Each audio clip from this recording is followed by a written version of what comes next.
Concert 5 Auto ang ating testingin ngayon. Bago ang lahat, kabitan lang muna natin ito ng speaker bago natin testingin. At ito na nga switch on na natin at ito mag-play na tayo ng music at ating pakinggan ang kanyang tunog.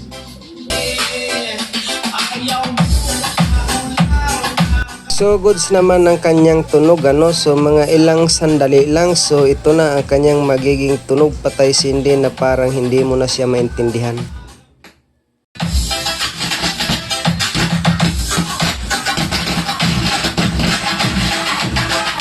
So ang hindi dito maganda, habang tumatagal ay lalo itong nawawala ang kanyang music. Hindi na ito tumutunog, tapos yung ating test valve ay ganito na ang kanyang nangyari.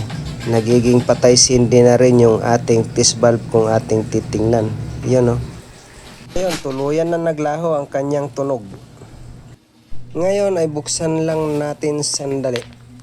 Sabay silip sa ating DC offset, ito yung ating right channel masyadong mataas, hindi maganda ito. So ito ang kailangan natin tutukan. Ayun tapos natin palitan yung mga kalawangin na resistor. So ito na yung kanyang DC offset, halos pantay na siya So sound check lang natin, tingnan natin kung ano yung pinagkaiba niya nung hindi pa napalitan at saka yung napalitan na.